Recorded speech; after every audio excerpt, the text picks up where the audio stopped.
Welcome to Elite Academy 5. For those of you who have been to all 5 Elite Academies, the good news is you've almost qualified for a PhD degree. For those of you for whom this is your first Elite Academy, you're probably going to be wondering, what did I get into in about 10 minutes? To me, the science is a very important part. I think you all know that. And from the beginning of our MLM endeavors, I was committed and remain committed to teaching the distributors, educating all of you in the product that you're selling. I want you to understand it. I realize it's complicated. I realize it's hard for lay people to really get their arms around the science, but you guys have done an unbelievable job. I'm amazed at the level of the conversations I have with you in the hallways now compared to what those conversations were like at the first Elite Academy or at ribbon cutting. So bear with me, you're doing a good job, and believe me, it's going to be important in the end that we know what we're talking about. Having said that, I want to get started. I'm going to be talking to you today about something that those of us who've been in this company for 5 or 6 years know as the Ohio State study. It probably doesn't mean much to you if you've come in the last couple of years. The reason it's almost a cliche is this study started 4.5 years ago.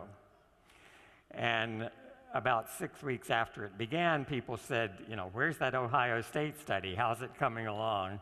This is the way science moves. It moves slowly and deliberately. It's been a long time.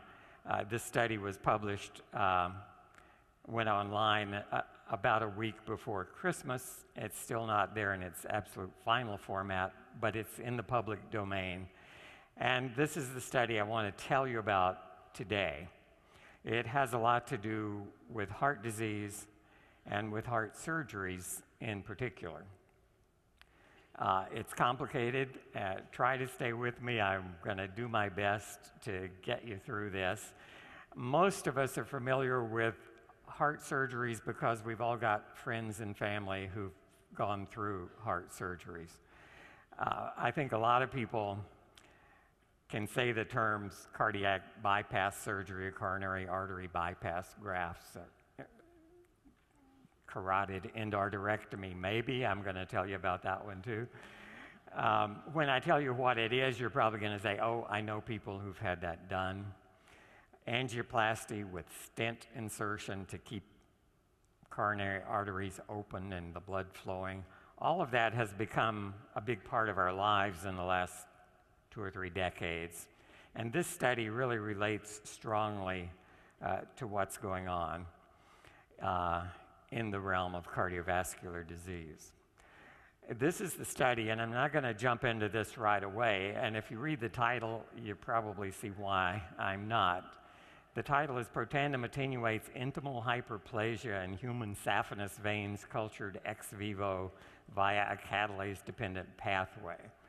So if you understand that, you can go to the back of the room and you'll get your PhD degree right now. But by the end of this presentation, I'm hoping you will have some grasp of what this is about. I'm going to begin, though, because I know a lot of you are here for the first time, and for the last 2 or 3 Elite Academies, I've presented an extremely brief review for newcomers, answering the question, what is Protandim and what does it do?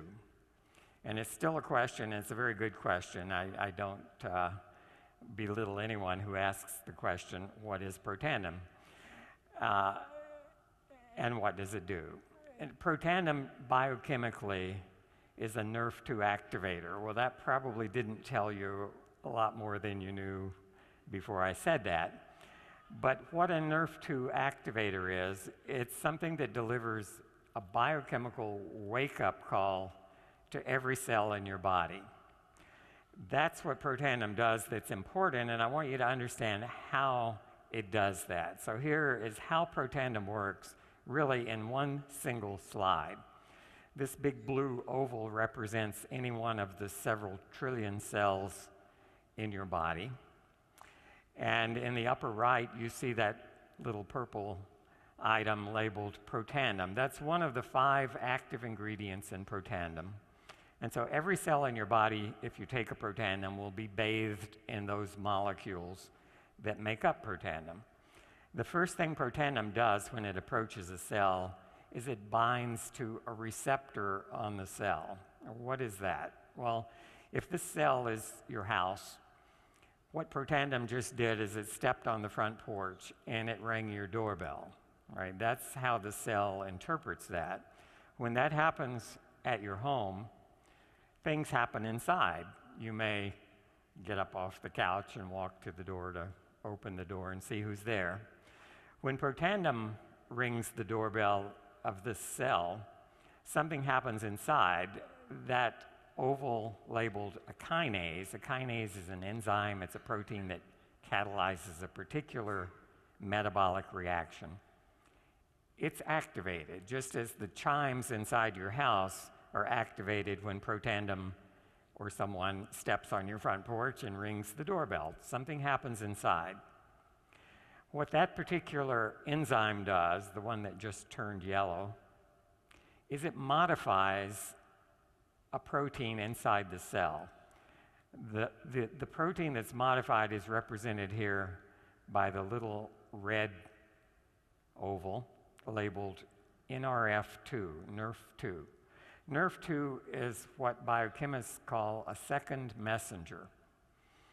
And to go back to the doorbell analogy, maybe your 4-year-old runs to the door, opens the door, and turns around, runs to the kitchen and says, "Mommy, Mrs. Smith's at the front door." That's a second message, all right? So Mrs. Smith rang the doorbell, and something happened inside your house that sends a message. Protandem does exactly the same thing. If you look at this red protein, it now has a little yellow circle with a P on it. That P is a phosphate group. So chemically, the red protein has been modified. It's been held in the cytosol, the main space of this cell, by a blue protein called KEAP1 that's holding it there, preventing it, if you will, from running into the kitchen. So maybe this is in the family room. But once it's been modified as a result of protandem ringing the doorbell, that modified NRF2, that second messenger, is now free, and it leaves the blue protein that's been holding it, and it finds its way to the part of this cell where the DNA is stored. And the DNA is really the central blueprint that controls everything you are, everything your body can produce. And NRF2, chemically modified, released, running to the room where the DNA is stored, so this is your 4-year-old running into the kitchen, delivers a message to the blueprint that really runs this cellular household. The DNA is comprised of 25,000 genes, and they are blueprints that make every protein in your body, every enzyme in your body. This second messenger, NRF2, has been called the master regulator of survival genes. Survival genes are stress response genes. They enable this cell to get through tough times. Some of them are antioxidant enzymes, and we've talked about those from the beginning. When protandem started, what we thought it would do is upregulate, make more of 2 specific enzymes. And at the last Elite Academy, I showed you what we now understand about how it works and what it does. Protandem upregulates at least 400, maybe closer to 600 or 800 enzymes, not just the 2 we were originally interested in. Among those enzymes are survival genes of all kinds, not just helping you to survive oxidative stress, but helping you to survive traumatic stress. Cells get injured, they respond, organs get injured, Blood vessels get injured. Today we're going to be talking about what happens when blood vessels are injured, and they can be injured by well-intentioned surgeons and physicians, and they respond in ways that can create problems for us. Problems not related to the original disease, but problems related to what happens next. When this messenger gets to the DNA, it finds every gene in the nucleus that's regulated by a certain kind of switch. Here it's labeled ARE. That's a switch. Every gene has a switch, just like every light fixture in your house has a switch.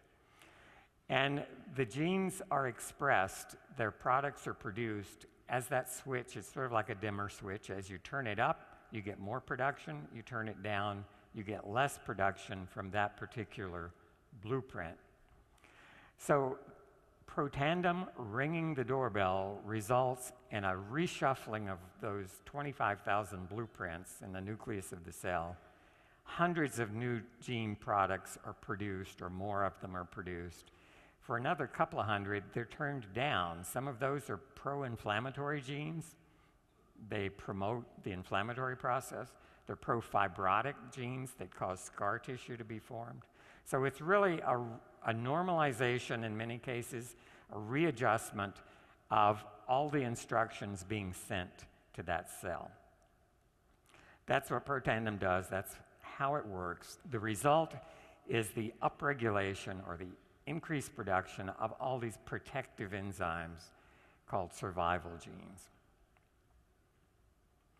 This is a figure from the very first paper we published on protandem, and I'm coming back to this because it also relates in what I'm going to tell you today about heart disease.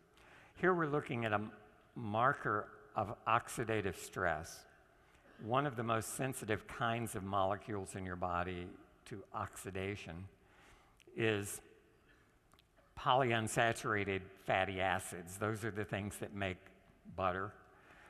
It's a fat. It makes the membranes that hold your cells together.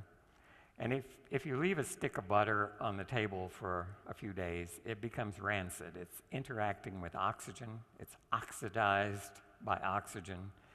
And it turns into a whole new set of products.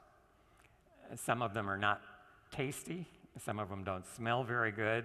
That's what we call rancidity, or rancid butter. And the same thing happens to the polyunsaturated fatty acids throughout your body when faced with oxidants, with free radicals. Here we're measuring that marker of oxidative stress in the blood of healthy people ranging in age in this study from 20 years old to 78 years old. And they're scattered around that line. But the line is a mathematical linear regression line. It's sort of the average thing that happens there. And what you see is it goes higher and higher as you go from age 20 to age 80. And some individuals in the Middle Ages in particular are very different from others. So some of us sit on a couch and eat potato chips and watch TV. Others are training for marathons, and it shows in your levels of oxidative stress. Some of us take good care of our bodies, and some of us don't. That's why they're scattered. These people all took protandem for 30 days, and what happened is the levels of oxidative stress went from the red dots to the green dots. And if you look just at the green dots, you now can't really tell the 80-year-old from the 20-year-old. Everybody fell to that same low level of oxidative stress. And that's what we've been saying now for 6 years. And in this study, oxidative stress was lowered an average of 40%. If you were 78 years old, it went down about 70%. If you were 20 years old, it only went down about 20% because you were starting in a better place. All right, and what was measured here is called T-bars. That's an acronym for thiobarbituric acid reactive substances, not so important, but those are the oxidized chunks of polyunsaturated fatty acids. So is that relevant? Does T-bars mean anything? This paper was published in 2004, And it says serum levels, blood levels of T-bars, predict cardiovascular events in patients with stable coronary artery disease. And the conclusions down there found that it was an independent marker. It was actually a better predictor of cardiovascular events. I've said before, that's not an event you want to attend. It's not an event like this one. A cardiovascular event may be an attack of angina, chest pains upon exertion. It may be a myocardial infarct that takes you to your knees. It may be fatal. So there are a number of kinds of cardiovascular events. The important thing is the higher the T-bars, the more likely a cardiovascular event was to occur. We've also talked in the past about how oxidative stress is hypothesized to give rise to atherosclerosis, or hardening of the arteries, and plaque formation. Plaque is the goop that accumulates in an artery and eventually may clog it. So you get into trouble if that happens. Your heart muscle depends on oxygen. If it doesn't get enough oxygen, that muscle has a hard time doing its job, namely pumping the blood.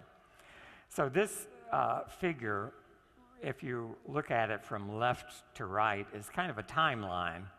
So if you look at the beginning part of this this represents an artery in your heart. You see the first thing there is LDL. That's LDL cholesterol. That's a protein that binds cholesterol. We're all obsessed with what our LDL levels are. But LDL is perfectly normal. In fact, you die if you don't have any LDL. What's important is to keep it low.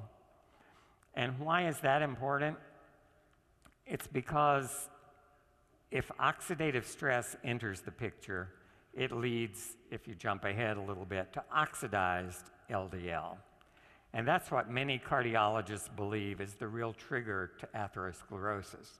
Also early on, you see those blue cells labeled monocytes. These are normal immune cells that can become inflammatory cells.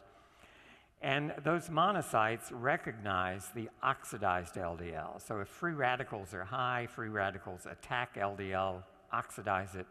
The monocytes eat that oxidized LDL. They actually fill up with little globules of it. And they become activated inflammatory cells. And the histologists call them foam cells, which you see later in the sequence, because they look foamy. There are all these little bubbles of oxidized LDL inside the cells if you look under a microscope. And those foam cells deposit in the vessel wall, and you see there's now this thickening yellow, ugly deposit.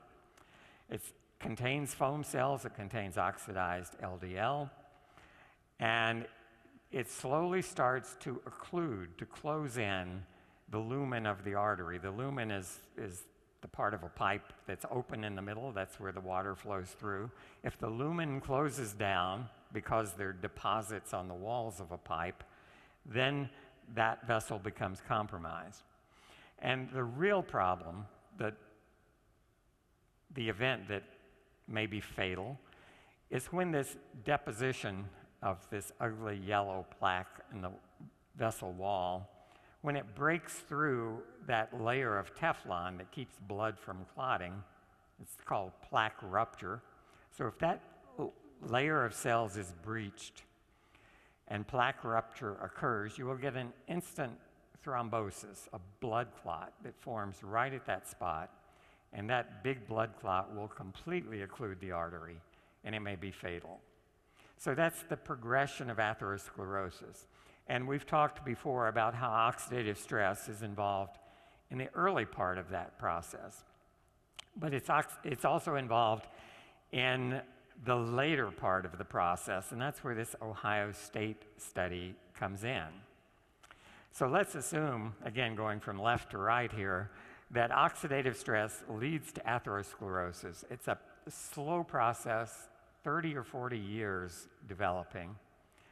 An alarming part of this is that atherosclerosis begins with something called fatty streaks in the wall of an artery. They're now being seen in children as young as 10 or 12 years old. So they can begin in the first decade of life. It's a process that builds and builds, and by the time a person reaches 40, 50, 60 years of age, there's almost certainly evidence of atherosclerosis, probably in everybody in this room. It's a time bomb.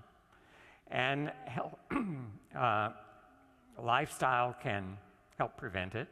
Good diet, exercise, all the things you hear about can help slow it down. And it doesn't have to be the thing that does you in the end, but it's a process. It's like if you build a new house, 20 years later the pipes will be rusty and there will be some corrosion and deposits. It might be still fully functional, but that happens. All right, so if atherosclerosis leads to partial or complete blockage of arteries, you go to a doctor either for a checkup or because you're having chest pains or for one reason or another. And if it's bad enough, there are 3 common surgical interventions that can occur. One is a coronary artery bypass. And again, I think you all have heard about people who have that. It's extraordinarily common surgery these days. Another procedure done by cardiologists without so much invasive surgery is angioplasty, and that's threading a balloon into that blocked artery, inflating the balloon. You can open it up. These days, initially it was just the balloon, and it was found out, sure, you can stretch that artery open if it's clogged by plaque, but within a month or two, it starts to close down again, not surprisingly. Now, what's done is a stent is inserted, so I'll tell you about that and show you some pictures of a metal stent that, once the artery is opened up, can help keep it open. It also has consequences and has medical problems produced by the surgery itself. And finally, carotid endarterectomy refers to the carotid arteries, big arteries in your neck that take the blood supply to your brain. Very important arteries, obviously. They too get clogged with plaque. And so you may know family members or relatives or friends who've had carotid endarterectomy. What the surgeon does there is he literally temporarily bypasses the clogged part, opens it up, and just scrapes out the gunk. And I'll show you a disturbing picture of that later on as well. All right, all 3 of these procedures have failure rates. They're not complete permanent solutions to the problem. And if you look at the 10-year failure rate, 10 years is a long time for a surgical procedure to improve your quality of life. But with coronary artery bypass surgery, after 10 years, up to 50% of the grafts have failed. They're either almost completely blocked again, or they have been completely blocked. And so often, coronary artery bypass surgery has to be repeated, or one of these other procedures sometimes can help. With stents and angioplasty, they don't even last that long. Sometimes 4 or 5 years is about what you expect from a stent, and I'll show you the reason they fail. And the same with carotid endarterectomy, a little better result there, maybe 30% failure rate after 10 years. But what we want to look at is what causes that failure rate, and it's our old nemesis, oxidative stress, again. Oxidative stress leads to something that was in the title of that Ohio State paper, intimal hyperplasia. So I'll show you what that means. And that's really the culprit that causes those opened vessels or bypassed vessels to clog up again after some years. Intimal hyperplasia is the problem. And what causes the intimal hyperplasia, at least in the context of the Ohio State study, was shown to be oxidative stress, something Protandim can help with. All right, do those words mean, intimal hyperplasia? It's simply a thickening of the wall of the blood vessel. So you might wonder, why didn't I say that in the first place? If you look at the cross-section of a blood vessel, what you see is there's several layers. If you cut a copper pipe open, there's just one layer. It's copper, all right? That's the wall of that pipe. If you cut an artery open, you'll see there are 3 distinct layers. So the pink circle in the middle is the lumen. That's where the blood flows through the hole in the pipe. And the innermost layer is called intima, which means innermost, all right? Physicians have a way of making things more complicated than they should be, maybe. The media is the next layer, that pink layer, and that means middle, or the one in the middle. And the outer layer is called adventitia. So there's three distinct layers. What happens when the intima proliferates? If that middle layer, those cells start to divide, what happens is the wall, that inner part of the lining gets thicker and thicker and thicker. And here you see it protruding into the lumen. If this happened all around, the lumen would get smaller and smaller and smaller. The media also gets thicker, and cells in the medium, largely smooth muscle cells, and some of those will migrate into the intima. So you get this thickening of the wall that can occlude a vessel. Intimal hyperplasia, this wall thickening, is an iatrogenic condition. What that means, you may go to your doctor for some procedure, you go back a month later for a follow-up, and he may say something like, well, you have an iatrogenic infection. And you're probably thinking, oh no, an iatrogenic infection. What that means is he caused it, okay? Not intentionally, it may have just been accidental, but iatrogenic means physician-induced. And Dan Royal can probably tell you there are lots of those things that are physician-induced because a lot of the procedures have consequences. And intimal hyperplasia is one of those consequences. So it's not done on purpose, and it doesn't require a malpractice attorney or anything like that. But it is caused by the procedure. All right, here are actual arteries. The upper picture is a cross-section through a saphenous vein. This one is from a pig. And you see those, it looks very much like the little diagram I showed you. So there's a big opening in the middle, that's the lumen. There's a dark intimal layer, a lighter colored media layer, and an adventitia around it. So that's a healthy vein on top. No intimal hyperplasia, a thin lining. And that vein normally lives in an environment where the oxygen concentration, that's what PO2 means, is about 25 torr. That's how we measure oxygen. So the oxygen level here is 25. That vein deals with taking used blood back to the heart. That's why it's got low oxygen content. But the vein is built to live in that environment. The vein at the bottom is same vein, saphenous vein from the same animal. And this section of the vein was cultured at high oxygen, 125, so it's 5 times higher. And that's close, that's a little higher than arteries see, but it's close. Arteries normally see 100 torr concentration of oxygen. So that's the difference between veins and arteries. Veins carry low oxygen blood, arteries carry high oxygen blood. And oxygen, believe it or not, is toxic. You may think oxygen is good for you, and it is good for you. You die if you don't have oxygen. But you might be surprised if we took a healthy young adult rat who's breathing here at sea level an atmosphere that's 20% oxygen, 21% oxygen. If we put that rat in a plastic box and we gave him 100% oxygen, which is only 5 times more than normal, in 72 hours that healthy animal would be dead because oxygen is that toxic. 5 times more would destroy his lungs and the animal would die. So when a heart surgeon, and I'm going to show you pictures of how this happens, takes a piece of a vein from your leg and uses it as new plumbing to go around an artery in your heart, he's asking a vein to do an artery's job, and it's going to see much higher oxygen than it's used to seeing. And it does a good job, but it pays a price and it suffers.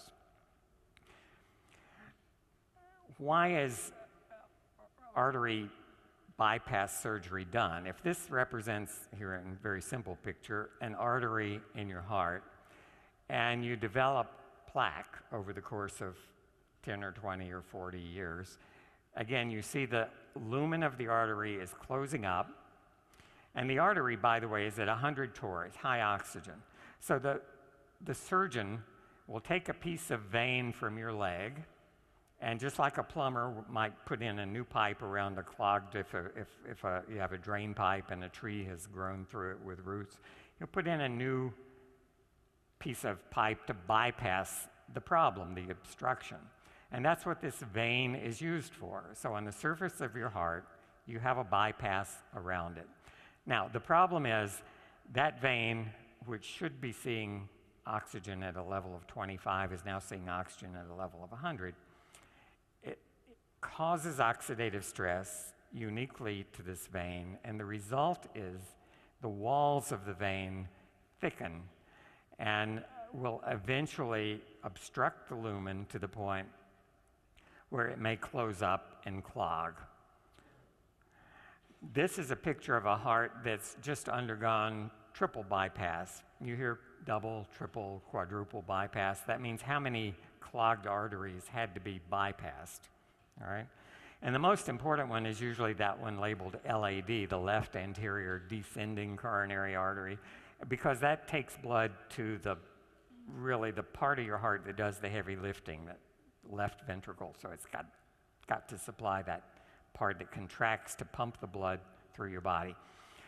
In the last decade or two, surgeons have avoided the use of veins as much as possible. And so what you see going to that LAD is an arterial graft. So that artery has come from your chest wall. It's been dissected out by the surgeons. And the reason he's using that's a interior thoracic artery. It's a little redundant, so your chest wall gets by without it. The surgeon can relocate it, and that's an artery supplying a new blood supply spliced into the coronary artery south of the obstruction, so that the muscle below the obstruction now gets new arterial blood supply from an actual artery. All right, it's a good solution. That artery is more stable than veins because it's used to seeing the high oxygen. This is a triple bypass.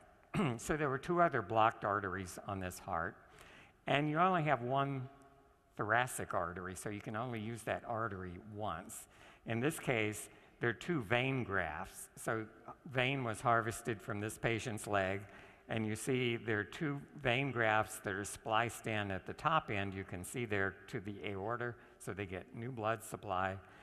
And at the other end, which you can't see in this case because they're on the other side of the heart, they're spliced into also two more blocked arteries. Right? Those veins are going to be more problematic than the artery. The artery has a 10-year failure rate, maybe as low as 10 or 15%. The veins, 50% or more will fail by 10 years. So that's the problem with this surgery. So where does the Ohio State study come in? And I'm going to quickly take you through the results.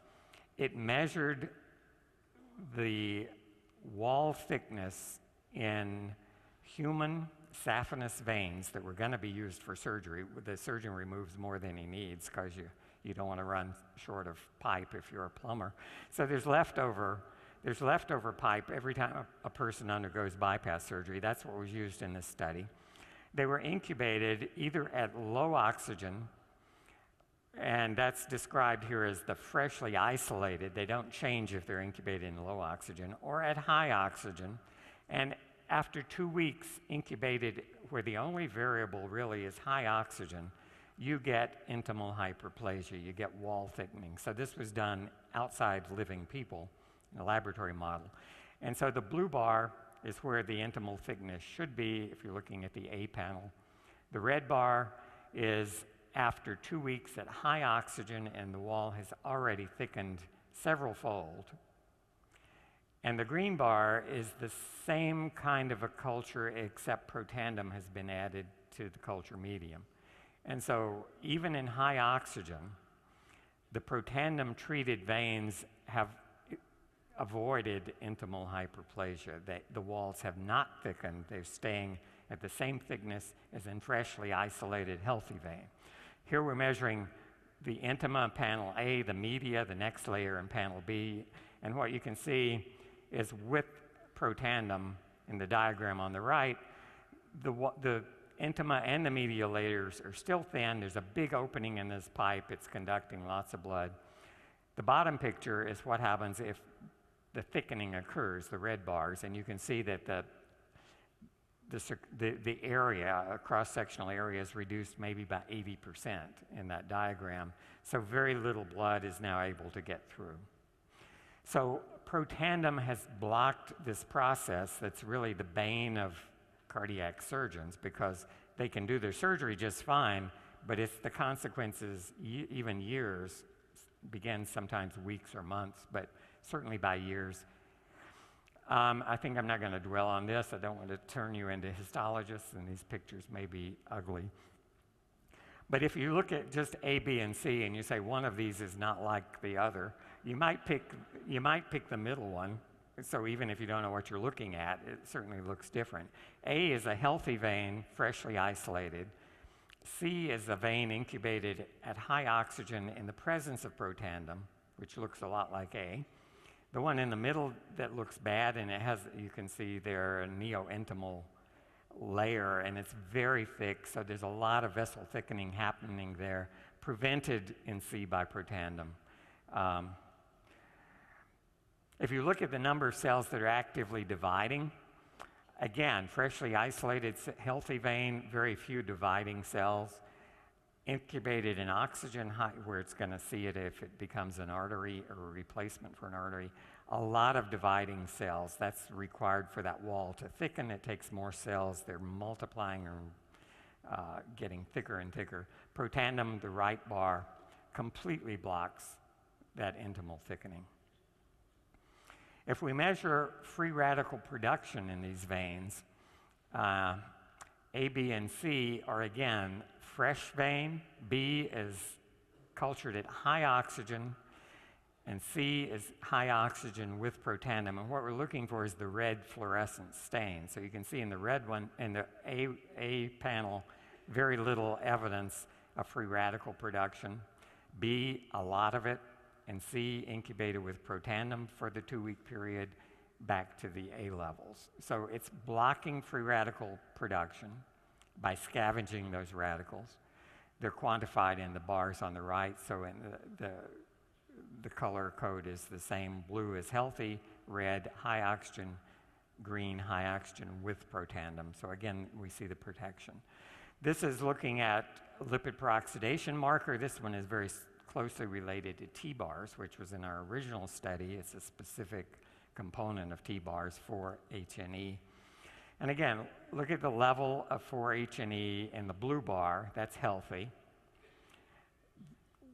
High oxygen, but with Protandim, it's even lower this time than the blue bar. It's better than new. It's better than the freshly isolated vein. But without Protandim at high oxygen, you can see a lot of this lipid peroxidation product, maybe 5 times more. And why is the vein protected with Protandim? Again, it's the same old story you've heard about in other studies. 3 important antioxidant enzymes have been sharply upregulated. Again, the blue bar is normal, healthy vein, incubated at high oxygen.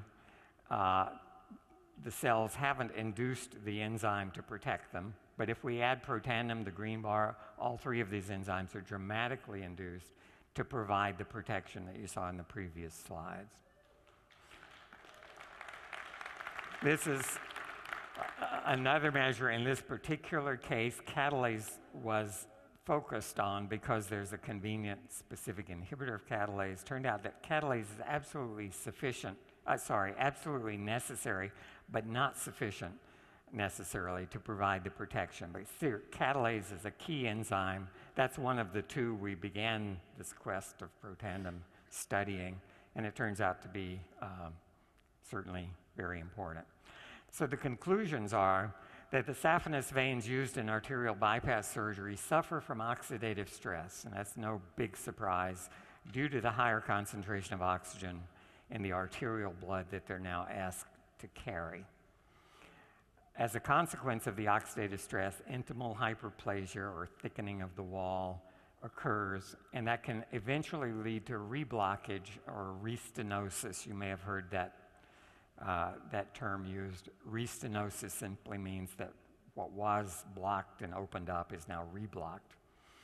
And the important part for us, Protandim prevented this wall thickening in saphenous veins cultured at high oxygen, suggesting that NERV2 activation may extend the life of arterialized veins in vivo.